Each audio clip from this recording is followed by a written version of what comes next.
Old people don't care about mess. By that age, they've given up. Now that is one of those myths that needs to be tossed out with the junk mail and stale crackers.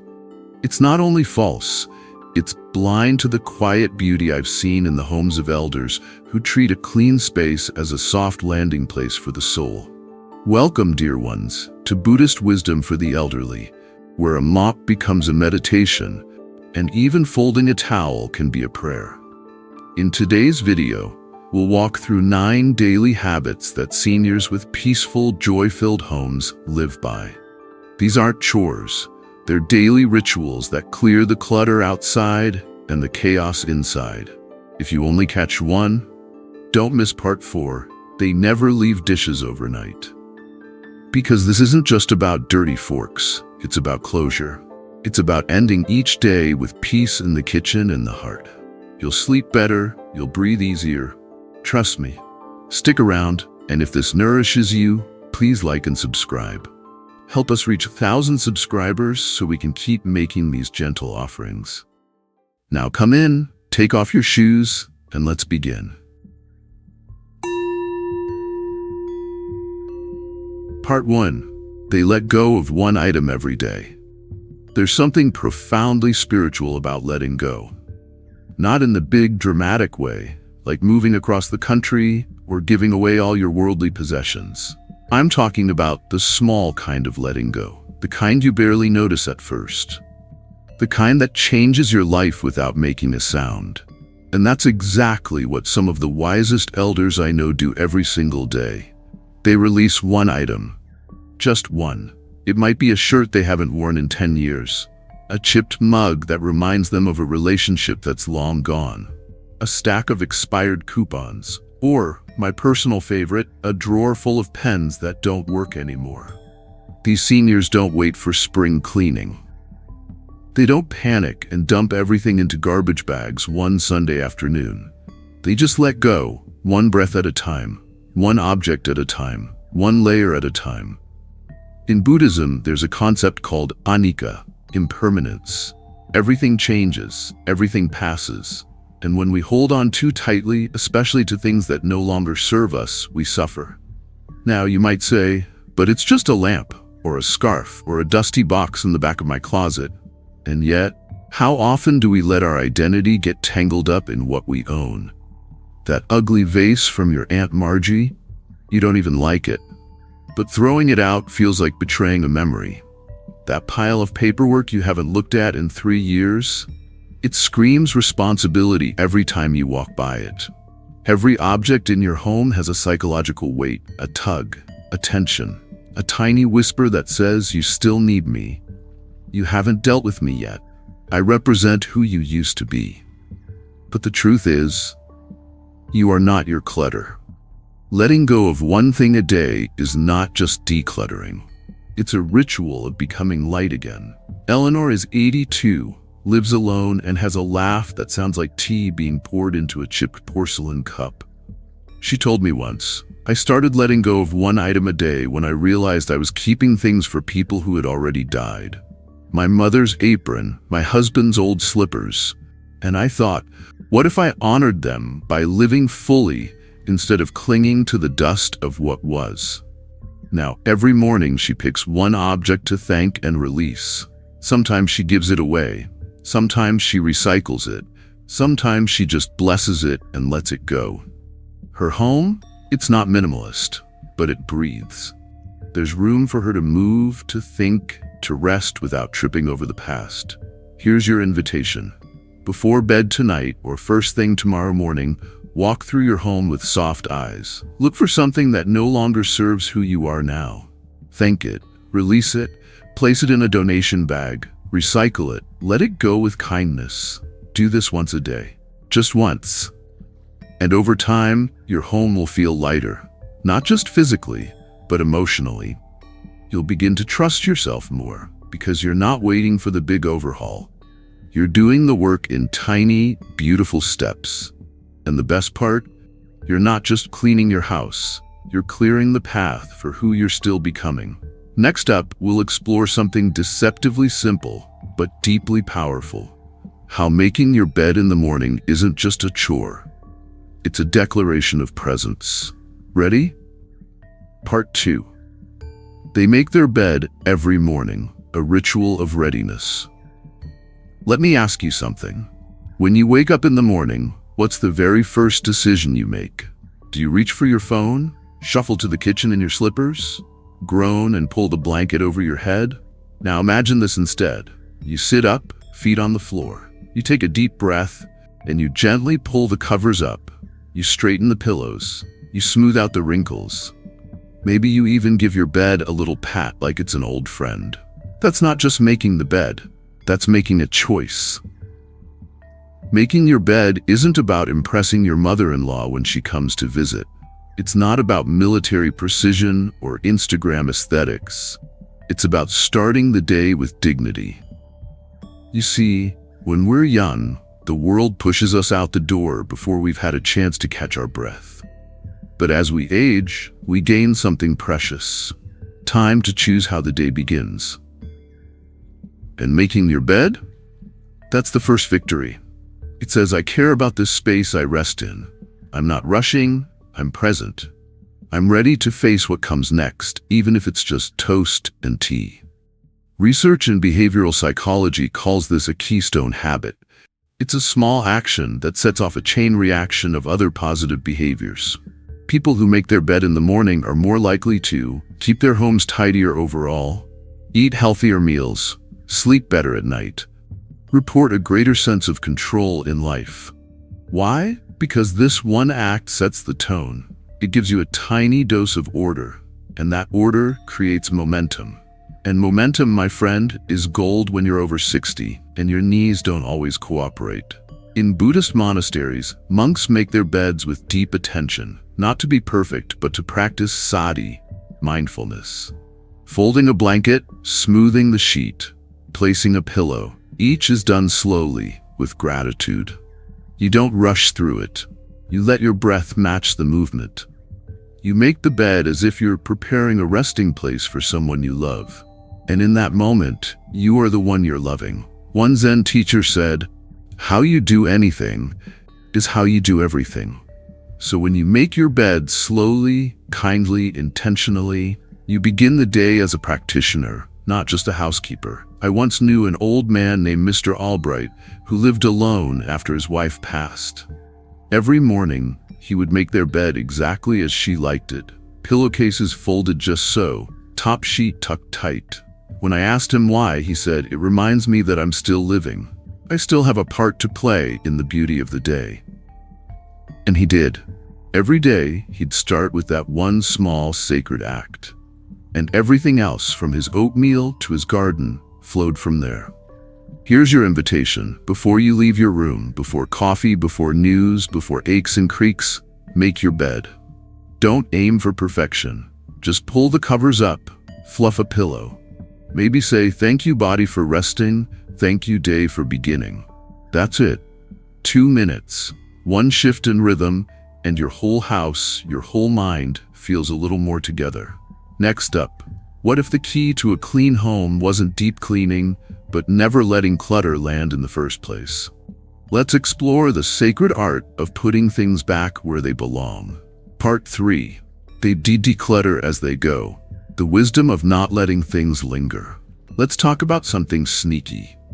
It doesn't arrive with a loud bang or make headlines. It doesn't knock over your coffee or track dirt into your hallway. It's subtle, silent, patient, and before you know it, your entire house is quietly drowning in it. I'm talking about clutter. Not the kind you see on hoarders shows. No, this is softer. A magazine on the table you meant to read last month. A pair of glasses you left on the counter just for now.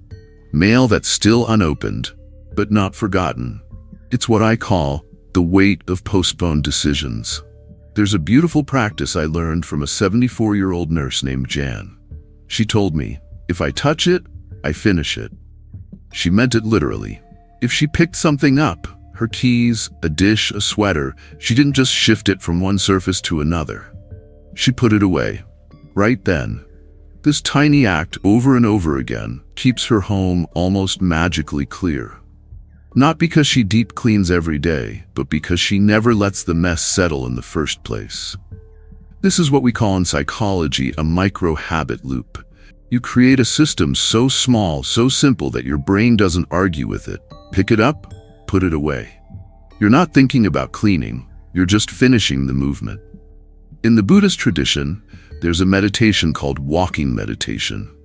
It's slow, deliberate, and deeply aware of every footstep, every shift in weight, every breath. Decluttering can be like that too. It's not about racing around like a frazzled squirrel, throwing things into drawers. It's about completing each moment with presence. When you put something away right after using it, you're not just tidying up. You're closing a loop. You're saying to life, I'm here, I'm awake, I'm not leaving crumbs behind. There's a popular method called the one-touch rule. It's simple. If you pick it up, you only get to touch it once. That means instead of setting your glasses down on the couch armrest, they go straight into the glasses case. Instead of leaving your jacket on the dining chair, it returns to the hook. Instead of just setting this here for now, you put it where it belongs. That's it.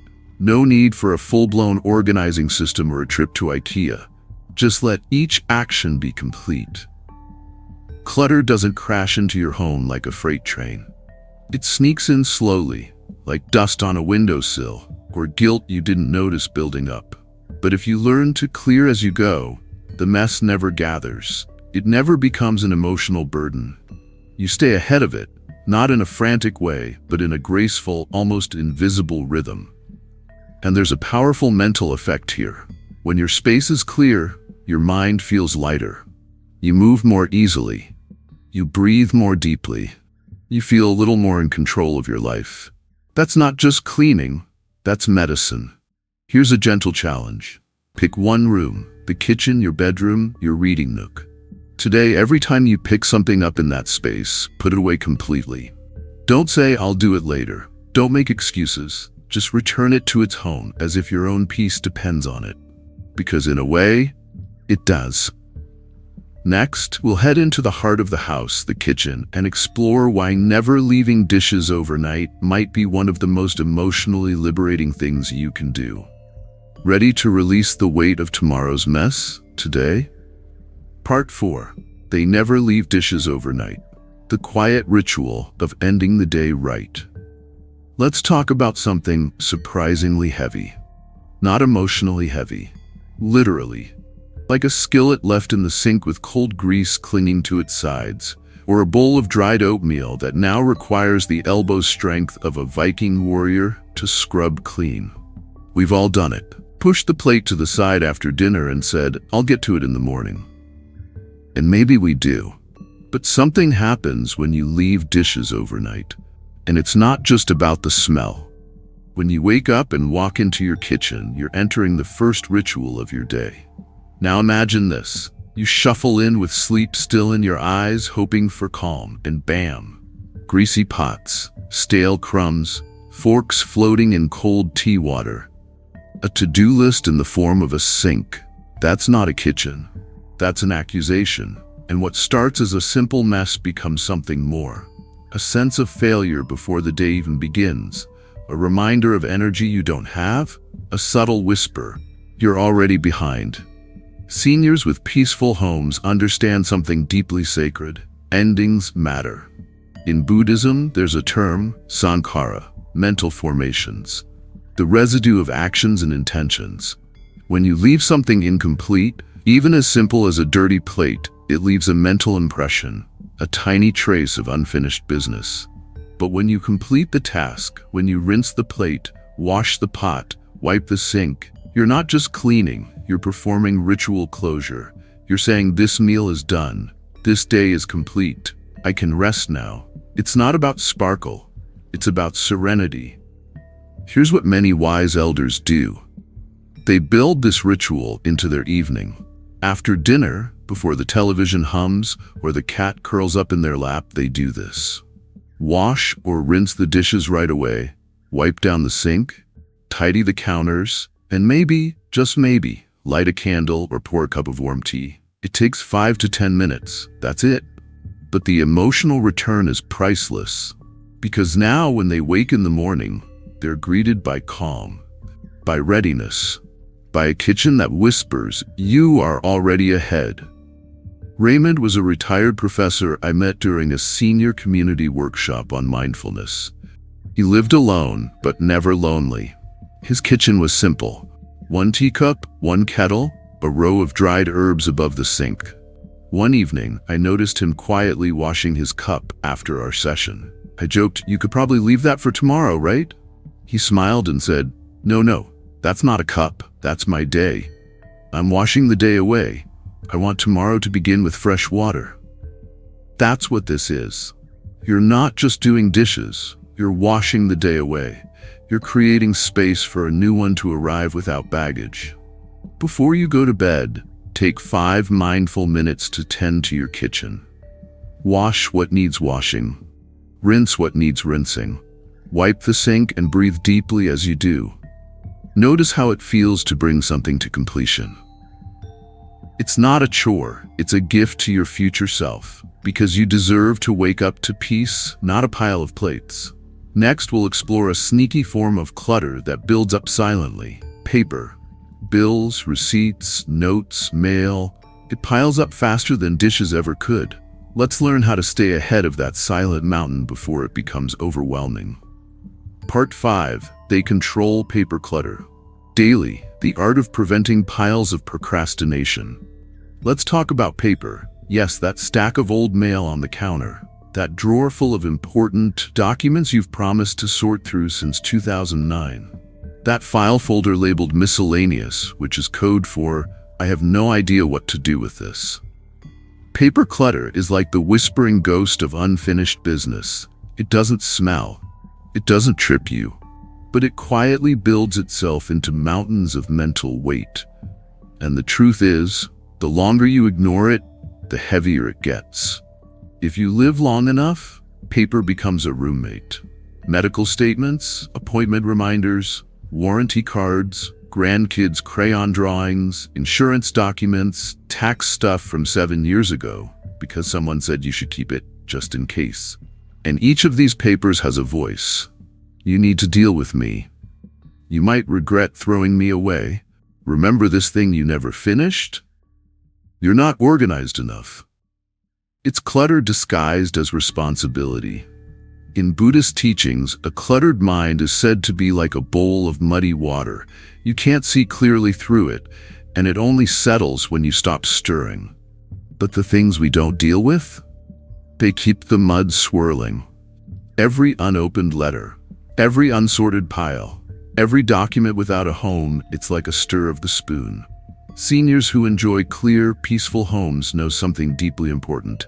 Paper must be handled with presence. Not all at once, not in a frantic purge, but daily, gently, like tending a bonsai tree. Here's what the calmest seniors do. They never let paper go more than a day without being sorted. They come in from the mailbox and immediately do one of 3 things. 1. Recycle it. Junk mail? Straight in the bin, no lingering. 2. File it. Important bills or records into a labeled folder or organizer.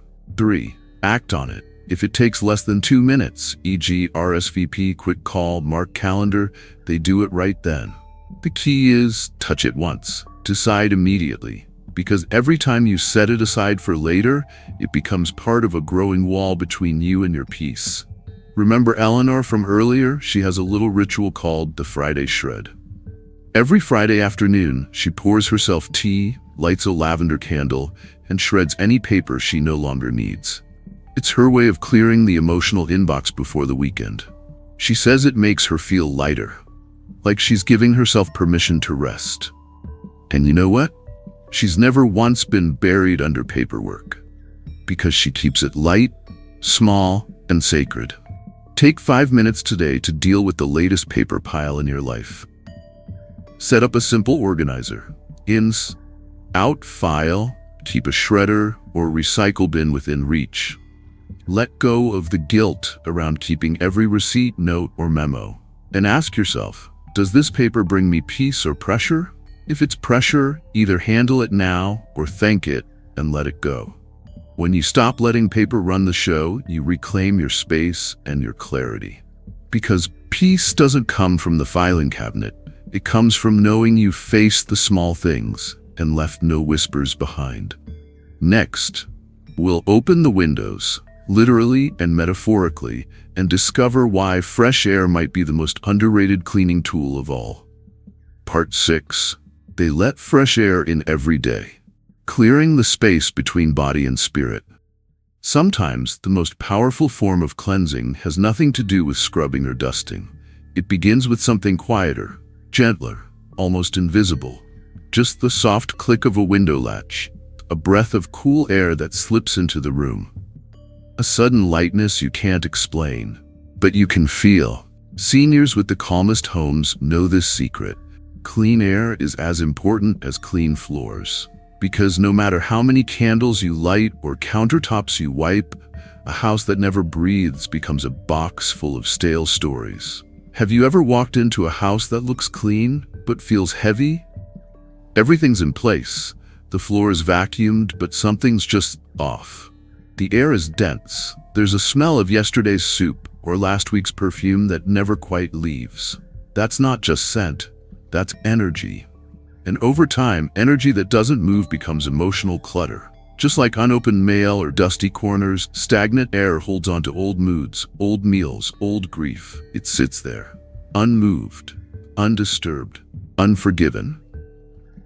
There's an old Zen saying, when the wind moves through the room, the mind returns to stillness. And it's true. Even opening a window for 5 minutes a day can shift the whole energy of a home. It doesn't matter if it's snowing outside, just a crack, just enough to remind the room that life still moves. Fresh air does more than refresh, it clears. It removes lingering odors, it reduces dust and indoor toxins, it balances humidity, and, perhaps most importantly, it gives your body and mind something new to breathe. In Buddhist meditation, breath is everything. It is the anchor, the constant, the bridge between body and awareness. When you open a window, you're not just improving ventilation. You're creating a space where the home itself can take a breath. Think of it like this. You wouldn't go all day without taking a deep inhale, would you? So why should your home? Helen is a retired florist I met at a wellness retreat. She's 78 and has more vitality than most 40-year-olds. When I asked her the secret to her calm and energy, she said, I open every window in the house for 10 minutes every morning, even in the winter, just to let the old air out. I think of it as emotional dusting. She told me she opens her bedroom window while she makes the bed, the kitchen window while she puts on the kettle, and her living room window while she waters her plants. She lets the home breathe, and in doing so, she breathes more freely too. Here's your ritual. Crack open a window, even just an inch. Let fresh air move through the space while you do your morning routine. Close it again if it's cold, but keep it open long enough to feel the shift. Try doing this while listening to soft music, lighting a candle, or just standing still with your eyes closed. Let the fresh air become part of your emotional reset. Clean air leads to clear thoughts, and clear thoughts, they lead to calm days. Next up, let's look at a bedtime habit that makes your mornings feel like they're walking on clouds. Part 7. They tidy up before bed, ending the day like a sacred ceremony.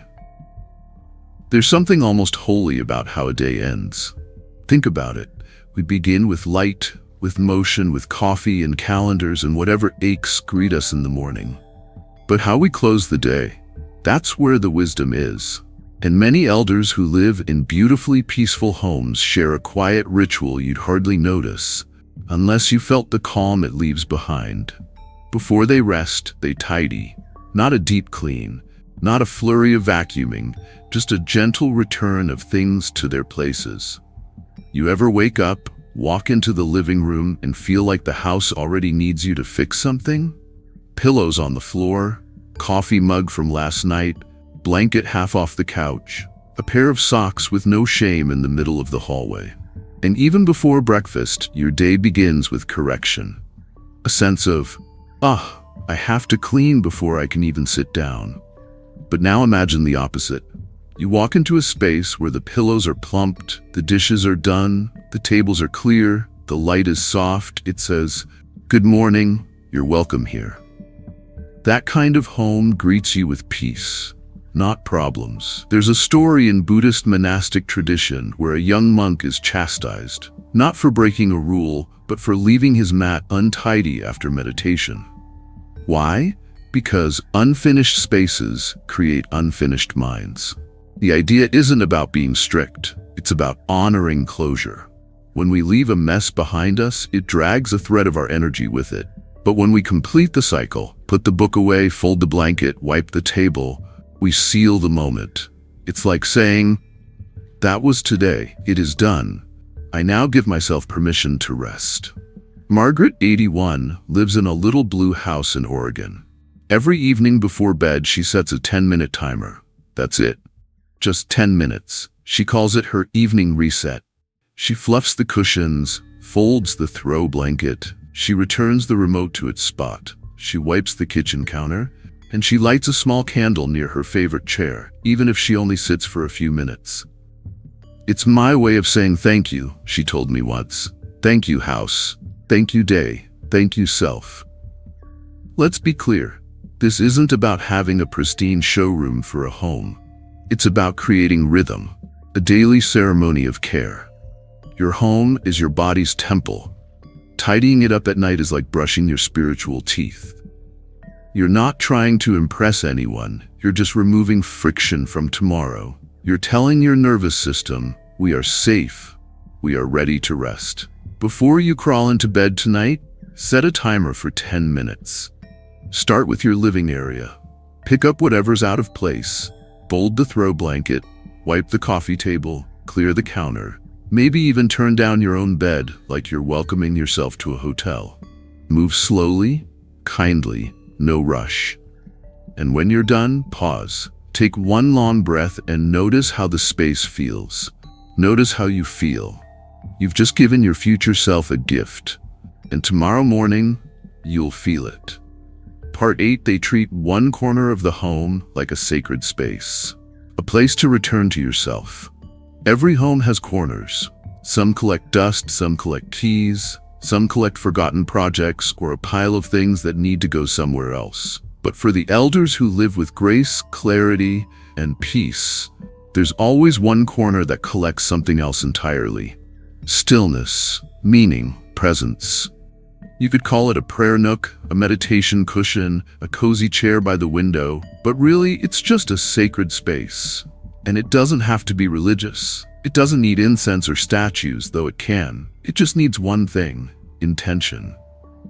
This is what the elders I most admire do. They choose one small place in their home that isn't for tasks, not for bills, not for eating, not even for watching TV.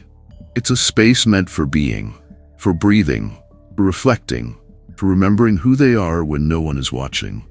One woman I met, Gloria, age 76, had a simple wicker chair by a window. Next to it, a plant, a candle, and a photograph of her late husband. She sat there every morning with tea and watched the light change. "This spot," she said, "is where I begin again each day. It holds me when I don't know what to do next." In many Buddhist temples, monks and nuns have what's called a zafu, a round cushion used for meditation. But over time, it becomes more than just a place to sit. It becomes a space charged with presence. The seat remembers. When you sit there, it doesn't matter what mood you're in. That space gently calls you back to yourself. You can create that in your own home. It could be a chair you only use for quiet time, a table with a plant and a favorite book, a place where you light a candle each evening, a corner where you breathe and say, "Thank you, life." In environmental psychology, there's a principle called territorial grounding. It means that certain spaces in your home can become emotional anchors. Just as a cluttered space creates mental fog, a sacred space creates mental clarity. When your nervous system recognizes one corner as the place where I'm safe to pause, you're more likely to return there when you feel overwhelmed. You're giving your brain and your heart a soft place to land. Find your space. It doesn't have to be big. It doesn't have to be fancy. Maybe it's just the end of your dining table, or your favorite armchair, or a patch of sun on the floor where your cat always naps. Clear it. Wipe it gently. Add one or two things that speak to your spirit: a candle, a flower, a book, a stone from a beach you loved. And then sit. No phone, no lists, just 5 minutes of breath and awareness. Let that space begin to remember you. Let it become a friend you return to, again and again. Because a clean home isn't just about what's removed, it's about what's invited in. And when your home holds space for your soul, suddenly it becomes more than a house. It becomes a sanctuary.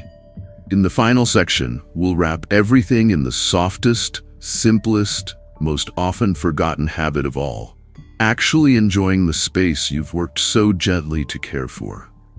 And there you have it, dear ones. 8 quiet habits that don't just clean your house, they clear your mind, soften your days, and turn everyday routines into sacred rituals. We've talked about making your bed like a monk, letting go of one item like it's a karmic release, and my personal favorite, not leaving those dishes overnight, because peace starts with an empty sink and a light heart. These aren't just tasks, they're opportunities to practice presence. To say, this space matters because I matter. So I invite you, before you go back to your busyness, to ask yourself, which of these habits could become your next small act of devotion?